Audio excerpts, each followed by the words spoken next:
આ દ્રશ્યો તમે જોઈ રહ્યા છો, આ દ્રશ્યો કોઈ ફિલ્મના નથી, પરંતુ આ દ્રશ્યો છે નવસારીના.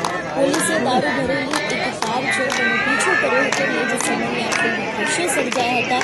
નવસારી પોલીસે નાકાબંધી કરીને ટ્રકો આડી મૂકી તો બુટલેગરે એક ગાડીને ટક્કર મારીને તે ભાગી ગયો હતો. વિગતે વાત કરવામાં આવે તો નવસારીમાં બુટલેગર અને એલસીબી પોલીસ વચ્ચે ફિલ્મના દ્રશ્યો સર્જાયા હોવાનો વિડીયો સામે આવ્યો છે.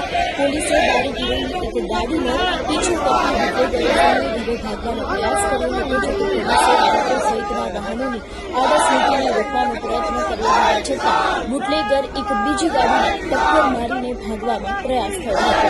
ખાસ કરીને આ દરમિયાન શંકાસ્પદ ગાડી દેખાતા પોલીસે રોડ પર તેને રોકવાનો પ્રયાસ કર્યો હતો. જોકે કાર ચાલકે પોલીસને જોઈને પોતાની સ્પીડ છે તેને વધારે કરી હતી અને પોલીસથી બચવા માટે રાહદારીઓ પર ગાડી ચઢાવવા સહિતનો પ્રયાસ પણ કરવામાં આવ્યો હતો.